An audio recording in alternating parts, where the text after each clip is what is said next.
Part 3 of Statistics for Data Science and Business Analysis, where you will learn about null and alternative hypothesis testing with multiple factors. Part 3, what you'll learn about the lectures such as, Lecture 31, the null and the alternative hypothesis. Lecture 32, establishing a rejection region and a significance level.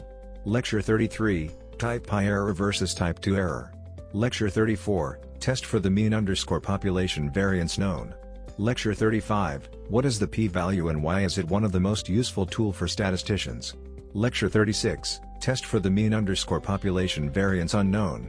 Lecture 37, test for the mean_dependent samples.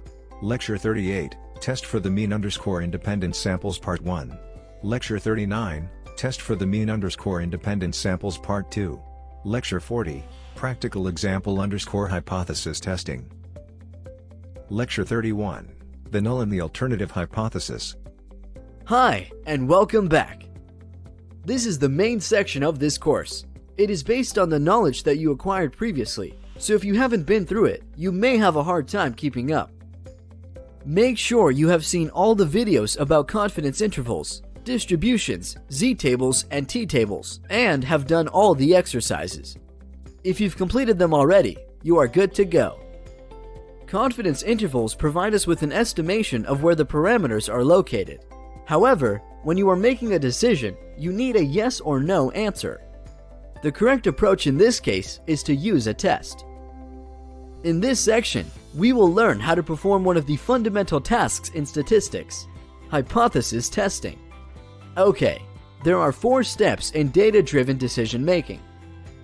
First, you must formulate a hypothesis. Second, once you have formulated a hypothesis, you will have to find the right test for your hypothesis. Third, you execute the test. And fourth, you make a decision based on the result. Let's start from the beginning.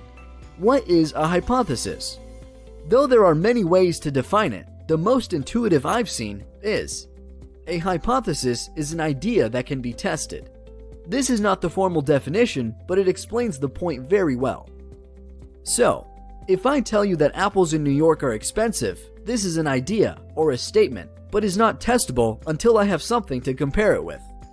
For instance, if I define expensive as any price higher than $1.75 per pound, then it immediately becomes a hypothesis. Alright, what's something that cannot be tested with a hypothesis?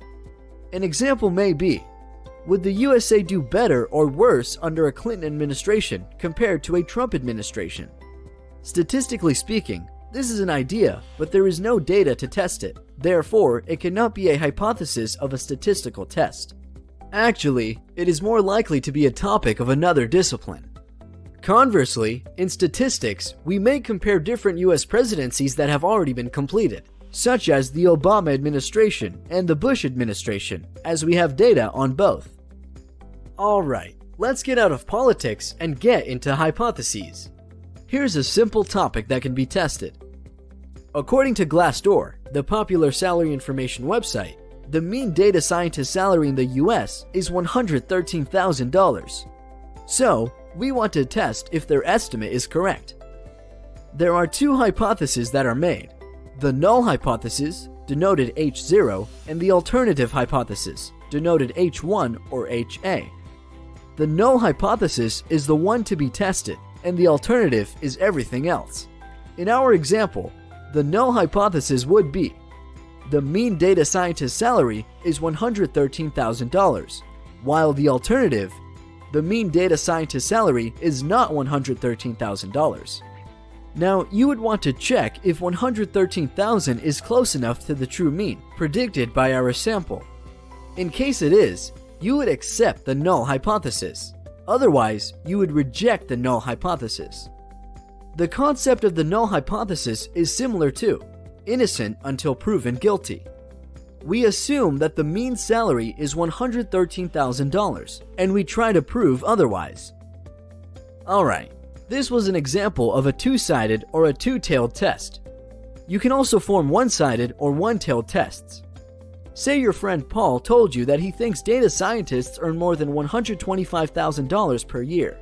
You doubt him, so you design a test to see who's right. The null hypothesis of this test would be: the mean data scientist salary is more than $125,000. The alternative will cover everything else. Thus, the mean data scientist salary is less than or equal to $125,000. It is important to note that outcomes of tests refer to the population parameter rather than the sample statistic. As such, the result that we get is for the population. Another crucial consideration is that generally, the researcher is trying to reject the null hypothesis. Think about the null hypothesis as the status quo, and the alternative as the change or innovation that challenges that status quo. In our example, Paul was representing the status quo, which we were challenging. Alright, that's all for now. In the next lectures, we will see some examples and learn how to make data-driven decisions. Lecture 32, Establishing a Rejection Region and a Significance Level. Hi again. So, you know what a hypothesis is, and you have an idea of how to form the null and alternative hypotheses. In this lesson, we will understand the reason why hypothesis testing works. Imagine that the actual average grade of all students in a UK university is 55%. The university dean, however, believes that on average students obtain 70%. Of course, you can't just agree with his opinion, so you start testing. The null hypothesis is: the population mean grade is 70%. The alternative hypothesis is: the population mean grade is different than 70%. So why does hypothesis testing work? We assume that the population of grades is normally distributed. The true population mean is 55%.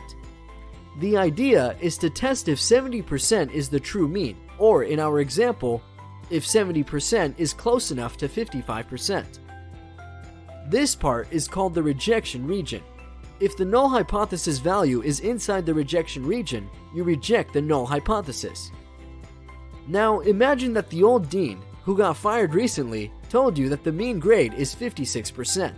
In that case, if you want to test his opinion, the null hypothesis would be: the population mean is equal to 56%.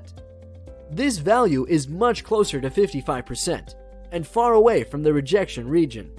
You will most likely accept the null hypothesis.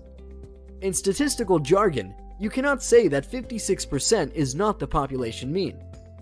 This will all become clearer soon enough. There is one more important part of testing: the significance level. The significance level is denoted by alpha. It is the probability of rejecting the null hypothesis, if it is true. The rejection region depends on the alpha as pointed in the graph. Typical values for alpha are 0.01, 0.05, and 0.1. It is a value that you select based on the certainty you need. In most cases, the choice of alpha is determined by the context you are operating in. For example, if you need to test if a machine is working properly, you would expect it to make little or no mistakes. As you want to be very precise, you should pick a low significance level such as 0.01. The famous Coca-Cola glass bottle is 12 ounces. If the machine pours 12.1 ounces, some of the liquid will be spilled, and the label will be damaged as well. So, in certain situations, we need to be as accurate as possible. However, if we were analyzing human or company behavior, we would expect a more random behavior, and hence a higher degree of error. For example, if we want to predict how much Coca-Cola its consumers drink on average, the difference between 12 ounces and 12.1 ounces will not be that crucial, so we can choose a higher significance level. Alright.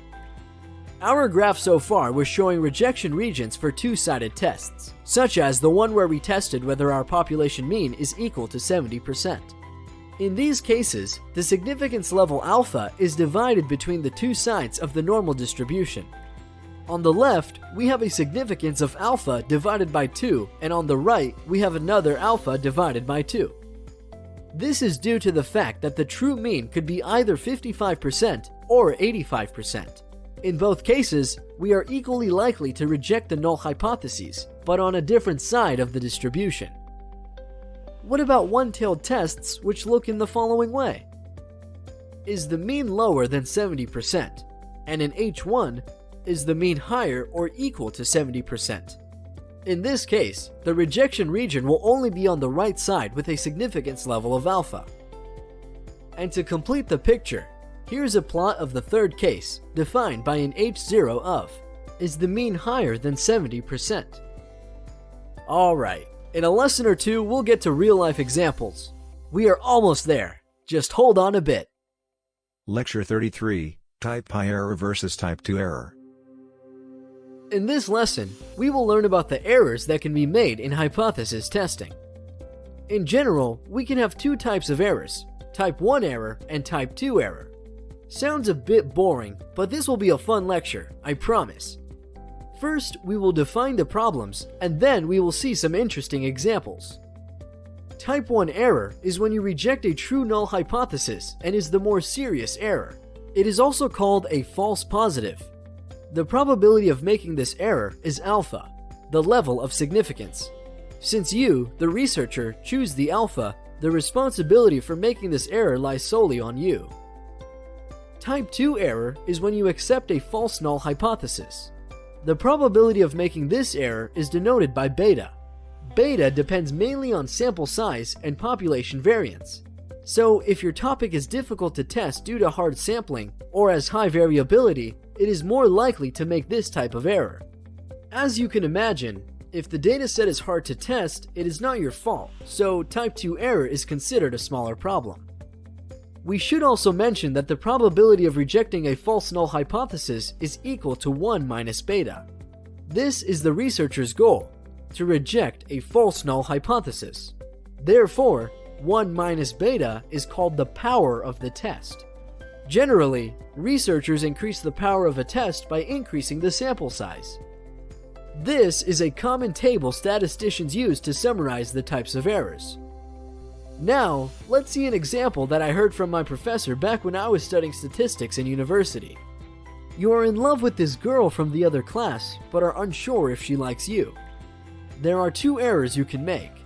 First, if she likes you back and you don't invite her out, you are making the type 1 error. The null hypothesis in this situation is, she likes you back. It turns out that she really did like you back. Unfortunately, you did not invite her out because after testing the situation, you wrongly thought the null hypothesis was false. In other words, you rejected a true null hypothesis and lost your chance. It is a very serious problem because you could have been made for each other, but you didn't even try. Now, imagine another situation. She doesn't like you back, but you go and invite her out. The null hypothesis is still, she likes you back, but this time it is false. In reality, she doesn't really like you back, that is. However, after testing, you accept the null hypothesis and wrongly go and invite her out. She tells you that she has a boyfriend that is much older, smarter, and better at statistics than you and turns her back. You made a type 2 error, accepted a false null hypothesis. However, it is no big deal, as you go back to your normal life without her and soon forget about this awkward situation. Hypothesis testing is usually like that. You don't really want to make any of the two errors, but it happens sometimes. You should be aware that statistics is very useful, but not perfect. Alright, that's all from our love/life/statistics lesson. Thanks for watching. Lecture 34, Test for the mean _ population variance known. Alright, now that we've covered the necessary theory, it is time for some testing. We are going to explore two types of tests, drawn from a single population and drawn from multiple populations. This is very similar to confidence intervals for a single population and confidence intervals for two populations that we covered previously. In the next few videos, we will run tests for a single mean with both known variance and unknown variance. Let's start with a test in which the variance is known, shall we? For this test, we will use our good old data scientist salary example. Here's the dataset one more time. By now, I hope you are able to calculate the sample mean. It is $100,200. The population variance is known, and its standard deviation is equal to $15,000. Moreover, the sample size is 30. However, you saw that according to Glassdoor, the popular salary information website, the mean data scientist salary is $113,000. The sample that is available on Glassdoor is based on self-reported numbers, and you would like to see if its value is correct. We needed a two-sided test, as we are interested in knowing both if the salary is significantly less than that or significantly more than that. The null hypothesis is the population mean salary is $113,000. We denote it as mu0 equals $113,000. The alternative hypothesis is that the population mean salary is different than $113,000. Alright, formula time. Almost. Testing is done by standardizing the variable at hand and comparing it to the lowercase z, which follows a standard normal distribution. Remember standardization? We learned about it in the previous section. Back then, I told you it was very important, and you will now see why. For those that don't remember, I suggest watching the video on standardization once again. For the others, I will quickly go through it. We standardize a variable by subtracting the mean and dividing by the standard deviation. Since it is a sample, we use the standard error. Thus, the formula for standardization becomes capital Z is equal to the sample mean minus the value of interest from the null hypothesis divided by the standard error. In this way, we obtain a distribution with a mean of 0 and a standard deviation of 1. The uppercase z should not be mistaken with the lowercase z. The uppercase z is the standardized variable associated with the test and will be called the z-score from now on. The lowercase z is the one from the table that we talked about before, and henceforth will be referred to as the critical value. Alright, how does testing work? Think about this. The lowercase z is normally distributed with a mean of 0 and a standard deviation of 1. The uppercase z is normally distributed with a mean of x bar minus mu0 and a standard deviation of 1. Standardization lets us compare the means. The closer the difference of x bar and mu0 to 0, the closer the z-score itself to 0. This implies a higher chance to accept the null hypothesis. Let's go back to the example. So, what is the value of our standardized variable? We plug in the numbers that we have from the beginning of the lesson. What we get is a z-score of minus 4.67. Now we will compare the absolute value of minus 4.67 with a lowercase z of alpha divided by 2, where alpha is the significance level. Note that we use the absolute value as it is much easier to always compare positive capital Z's with positive lowercase z's. Moreover, some z tables don't include negative values. You should be aware that the two statements, minus 4.67 is lower than the negative critical value, is the same as 4.67 is higher than the positive critical value. Thus, our decision rule becomes absolute value of the z-score should be higher than the absolute value of the critical value. Using 5% significance, our alpha is 0.05. Since it is a two-sided test, we check the table for z of 0.025. The corresponding value is 1.96. The last thing we need to compare our standardized variable to is the critical value. If the z-score is higher than 1.96, we would reject the null hypothesis. If it is lower, we will accept it. 4.67 is higher than 1.96, therefore we reject the null hypothesis. The answer is that at 5% significance level, we have rejected the null hypothesis, or at 5% significance, there is no statistical evidence that the mean salary is $113,000. There are many other ways to express this, and you will probably hear more about this later on in the course. What if we had a different significance level? Using 1% significance, we have an alpha of 0.01, so z of alpha divided by 2 is 2.58. Once again, our z-score of 4.67 is higher than 2.58, so we would reject the null hypothesis even at the 1% significance. But how much further can we go before we cannot reject the null hypothesis anymore? 0.5%? 0.1%? There is a special technique that allows us to see what the significance level is after which we will be unable to reject the null hypothesis. We will see it in our next video. Stay tuned. Lecture 35, what is the p-value and why is it one of the most useful tools for statisticians? Now we know how to test hypotheses and how to reject them. Actually, we rejected the null hypothesis at various levels of significance, but we couldn't find a level of significance for which we could no longer do it. This is the right moment to introduce a measure called the p-value. This is the most common way to test hypotheses. Instead of testing at pre-assigned levels of significance, we can find the smallest level of significance at which we can still reject the null hypothesis given the observed sample statistic.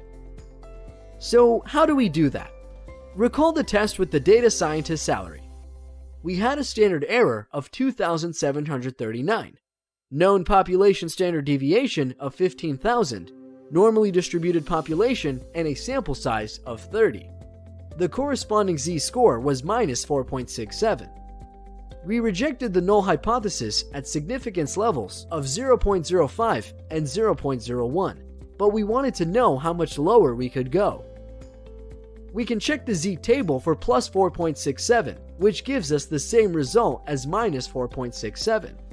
In most z-tables, you would not find this value as it is so large. Thus, we round up to the closest value available and get 0.0001.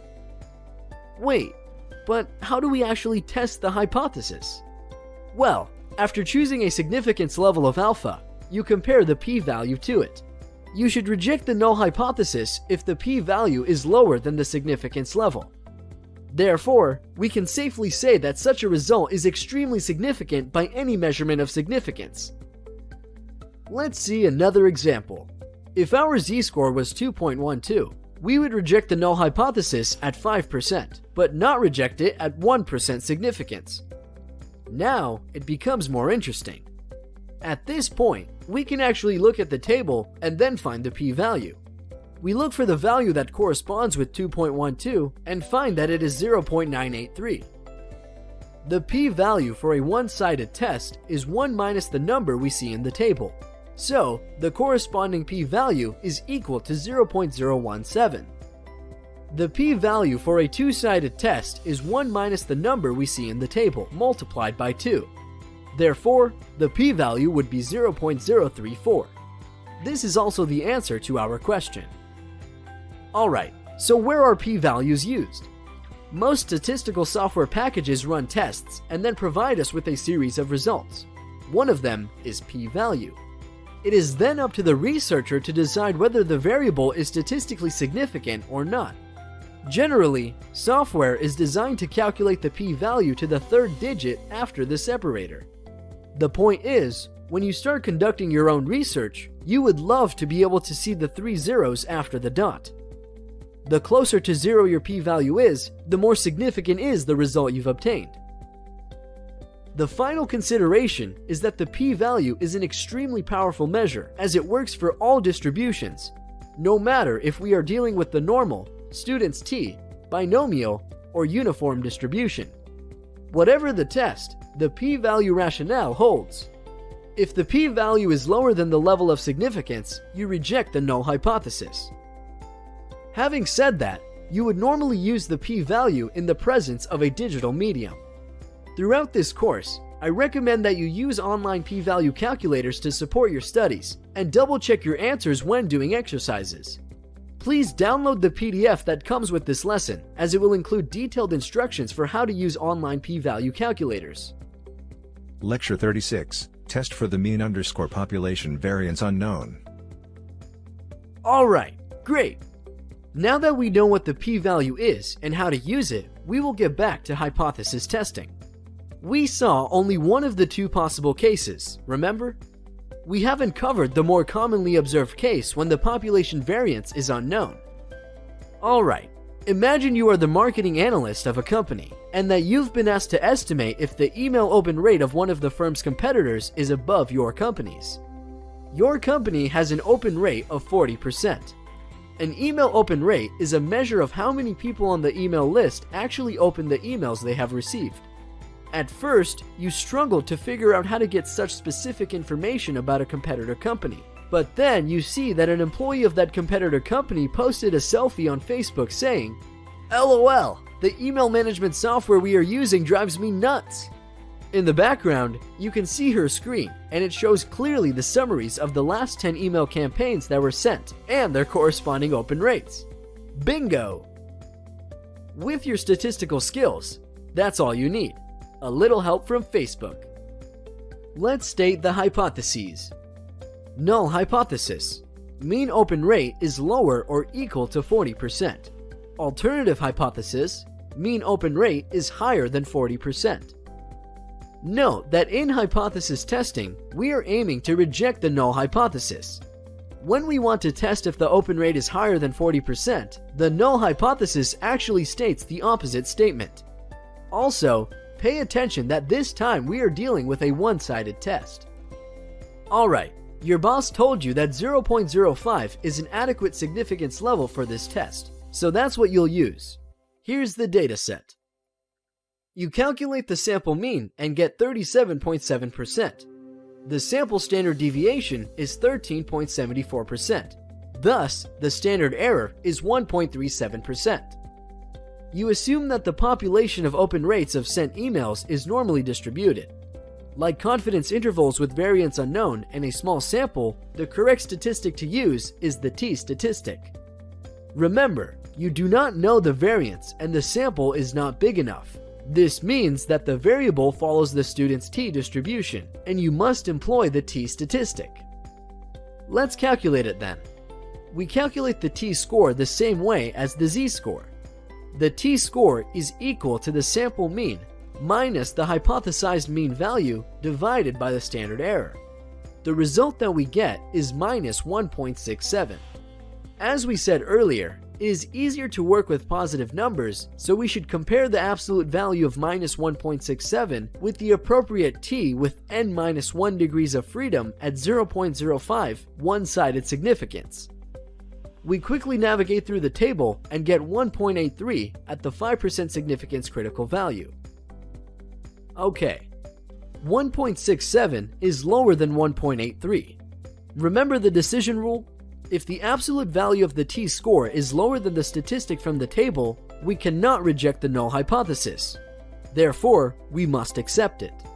What you do next is, you go and tell your boss that at this level of significance, statistically, we cannot say that the email open rate of our competitors is higher than 40%. What about the second measurement we saw? What was that? Ah yes, the p-value. The p-value of this statistic is 0.065. As the p-value is greater than the significance level of 0.05, we come to the same conclusion. We cannot reject the null hypothesis. Let's do a quick check. If the significance level was 0.01, the p-value would still be higher and we wouldn't reject the null hypothesis. This is an important observation that we haven't noted before. If we cannot reject a test at 0.05 significance, we cannot reject it at smaller levels either. Alright, that's all for now. Make sure you learn the material by doing the exercises after this lesson. Thanks for watching. Lecture 37, Test for the mean_dependent samples. We are not done with hypothesis testing just yet. Remember how we started with confidence intervals for a single population mean and then switched to examples considering multiple populations? Well, we are in the same situation here. Single populations are just the beginning. Time to do multiple means. We will start with dependent samples. The most intuitive examples of dependent samples are the ones you have been through, like weight loss and blood tests.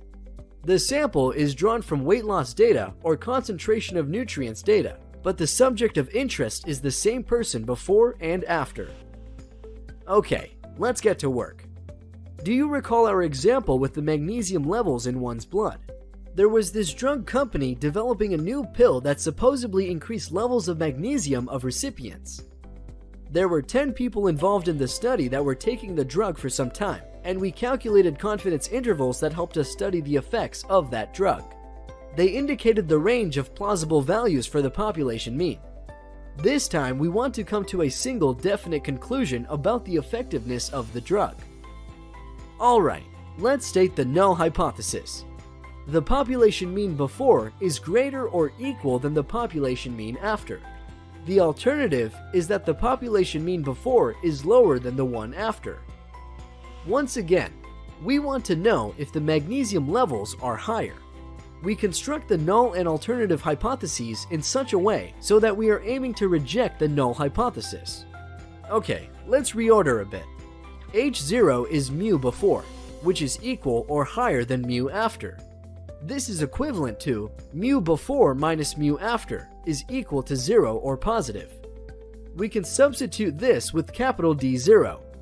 It stands for the hypothesized population mean difference. So, we restate our hypotheses using D for simplicity. Now, we have our test designed. Let's crunch some numbers. Here's the data set. We have 10 observations people have registered before and after. Naturally, the difference is equal to before minus after. We can calculate the sample mean of the difference. We get minus 0.33. The sample standard deviation is 0.45 and the standard error is 0.14. The appropriate statistic to use here is the t-statistic. We have a small sample, we assume normal distribution of the population, and we don't know the variance. So the t-score is equal to the following expression. Now, we can simply carry out the calculations and find that its value is minus 2.29. Since we don't want to choose a level of significance, let's solve the problem with the p-value. In order to find the p-value of this one-sided test, we may go to the table and see it is somewhere between 0.01 and 0.025. As I told you earlier, using software is much easier. So, after using an online p-value calculator, I can tell you that it is exactly 0.024. What was that decision rule again? If the p-value is lower than the significance level we are interested in, we reject the null hypothesis. Okay, so if the level of significance is 0.05 and the p-value is lower, we will be able to reject the hypothesis at 5%. If the level of significance is 0.01, however, the p-value is higher, so we cannot reject the null hypothesis at a 1% level of significance. The lowest value for which we can reject it is 0.024, which is exactly the p-value. What does this tell us? Well, it is up to the researcher to choose the level of significance. In the case of the magnesium pill, we expect that the researcher will be very cautious, as he would want to know if this is an effective pill that will be able to actually help people. If we cannot say that the pill works at a 1% significance level, perhaps it is better to take it back to the laboratory. An alternative would be to test again and increase the sample size for better results. A sample of 100 people would improve the level of precision significantly. Alright, so we've done some more hypothesis testing, and we've explored some factors that help you determine the significance level of the test. Stay with us for our next lesson, where we will learn how to test independent samples. Lecture 38, Test for the mean_independent samples Part 1. Hi again. As you probably expected, in this lesson we will learn about independent samples with known variance. Let's get into the example. You may remember this one. We are about to test the average grades of students from 2 departments in a UK university. I would like to remind you that, in the UK, grades are expressed in percentages. The 2 departments are engineering and management. We were told by the dean that engineering is a tougher discipline and people tend to get lower grades. He believes that on average, management students outperform engineering students by 4 percentage points. Now, it is our job to verify if that is the case. Let's state the 2 hypotheses. H0 is, the difference between the means of the 2 populations is 4, or stated differently, mu engineering minus mu management is equal to minus 4. H1 is, the population mean difference is different than minus 4. Once again, this is a 2-sided test. Our research question is not to find the difference, but to check if it is exactly the minus 4. Right, let's get our hands dirty. Here's the table that summarizes the data. The sample sizes are 100 and 70 respectively. The sample means are 58% and 65%, and the population standard deviations are 10% and 6% and are known from the past data. If you remember, when the population is known for independent samples, the standard error of the difference is equal to the square root of the sum of the variance of engineering divided by its sample size and the variance of management, again divided by its sample size. All we have left is to compute the test statistic. We have big samples and known variances, therefore we can use the z-statistic. I hope you are getting the point. Small samples and unknown variances mean t. When we have large samples and unknown variances, it is up to the researcher, but generally it is okay to use z in that case as well. Alright, here's the formula for the test statistic. Sample difference mean minus hypothesized difference mean divided by the standard error. We plug in the numbers and get a z-score of minus 2.44. Let's calculate the p-value. Once again, I'll just tell you the p-value, as usually you will obtain it using a software. The p-value of the two-sided test is 0.015. We can say at 5% significance, which is common for such a study, the p-value of 0.015 is lower than 0.05. Thus, we reject the null hypothesis. There is enough statistical evidence that the difference of the two means is not 4%. Alright, cool. Here's a trick. What if you want to know if the difference is higher or lower than 4? The sign of the test statistic can give you that information. A minus sign of the test statistic means it's smaller. If you reverse engineer the standardization process, you will find that the true value is likely to be lower than the hypothesized value. In our case, this translates into the true mean is likely to be lower than minus 4. Lower than minus 4 entails that possible values are minus 5, minus 6, and so on. This is additional information you can give to the dean. Alright, done with that lesson 2. Let's proceed to the final topic, independent samples and unknown variances. Lecture 39, Test for the mean_independent samples Part 2. This is the final lesson we'll do on testing. The last case we'll examine is the one with independent samples and unknown variances, which are assumed to be equal. I'll quickly brush up your memory on the dataset we did in the confidence interval section. You were trying to see if apples in New York are as expensive as the ones in LA. You went to 10 grocery shops in New York, and your friend Paul, who lives in LA, went to 8 grocery shops there. You got all the prices and put them in a table. You didn't know the population variance of the apple prices, but you assumed it should be the same for New York and LA. Let's state the null and alternative hypotheses. H0, mu in NY is equal to mu in LA, or mu NY minus mu LA is equal to 0. H1, mu in NY differs from mu in LA, or mu NY minus mu LA differs from 0. Alright, that's our dataset. We have also calculated the sample means, standard deviations, and sample sizes. What can we do when the variance is unknown but assumed to be equal?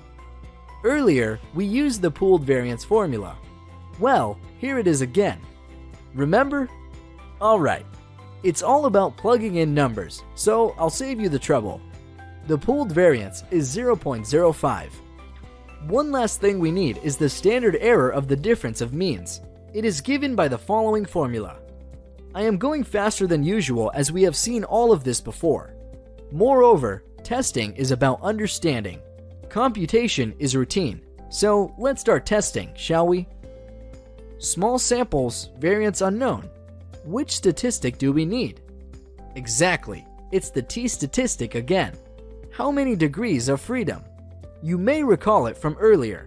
It was the combined sample size minus the number of variables, so 10 plus 8 minus 2, which gives us 16. Let's see the t-statistic formula. Once again, the difference between sample means minus the difference between hypothesized true means divided by the standard error.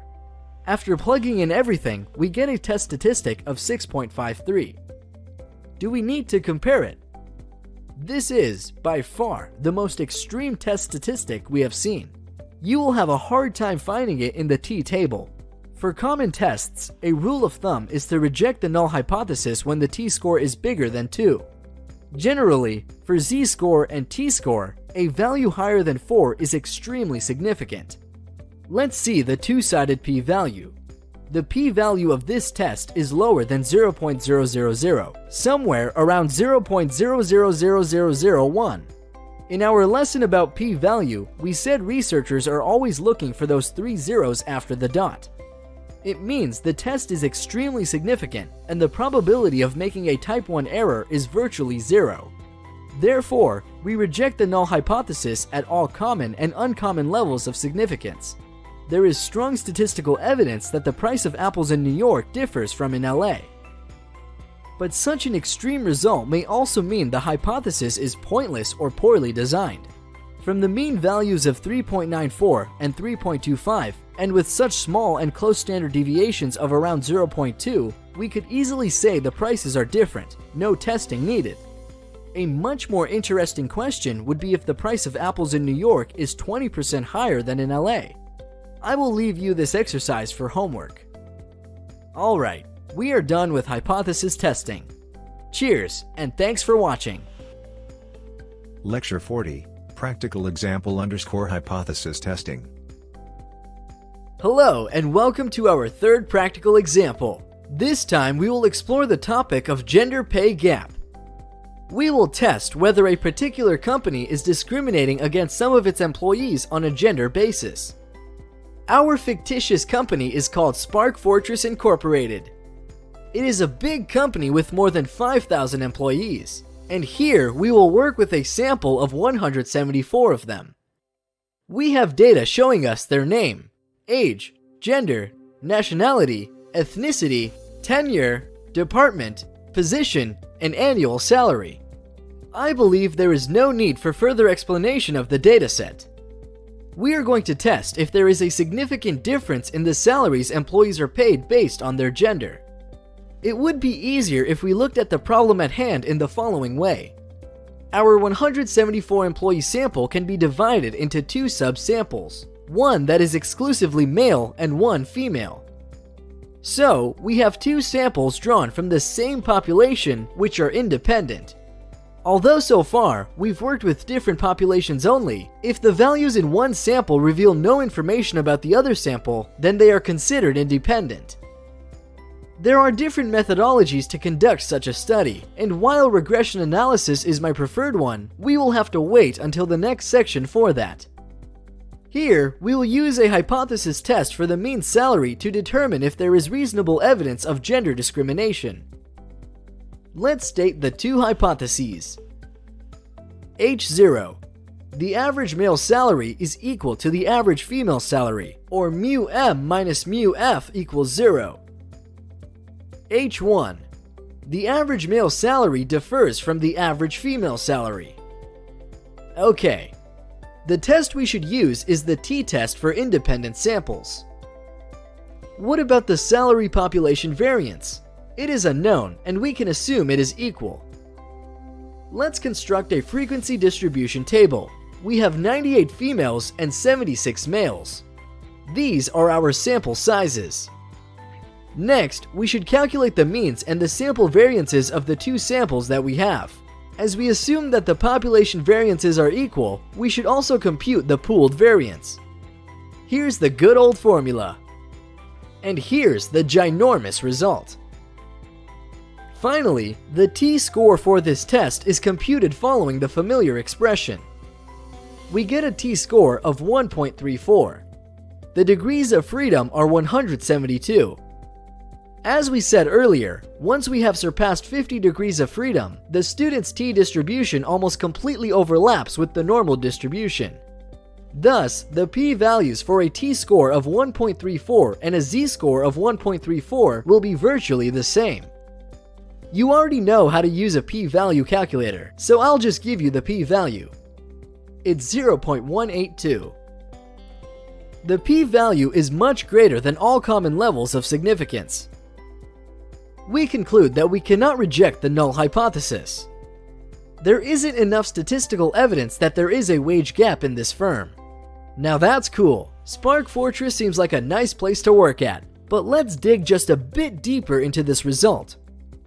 Personally, I'm interested to know if there is no wage gap at all, or maybe there is one hidden beneath the aggregate values we just investigated. Sometimes it is a good idea to examine the dataset manually. That's something we didn't do in the beginning, but we should have done.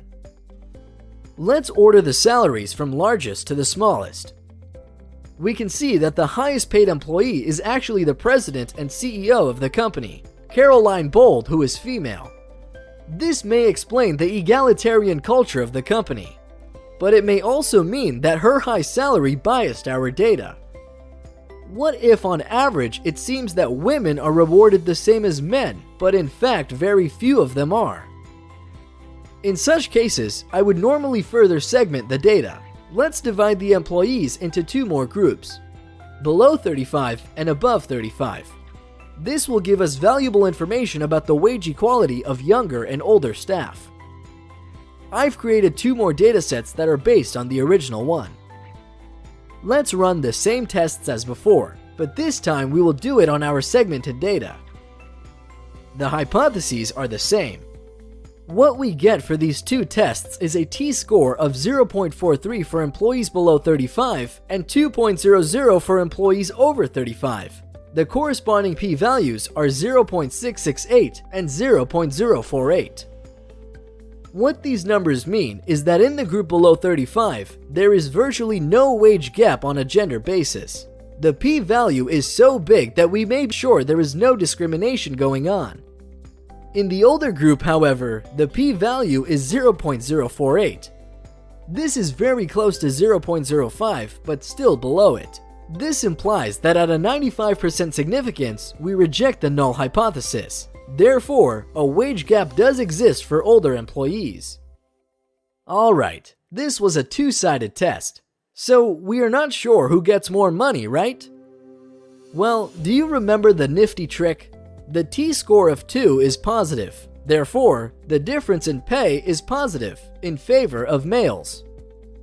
A limitation for this analysis is that we omitted other factors, such as position and ethnicity, so we are not completely sure what's going on in the firm, but we can say that overall, there is no wage gap in Spark Fortress, and this is driven by wage equality among young employees. This is a good indicator as it means that the company is firmly moving towards complete equality. Alright, your homework is to conduct a similar test that aims to capture if there is racial discrimination in the firm. You can find the data in the resources for this lesson. Good luck and thanks for watching.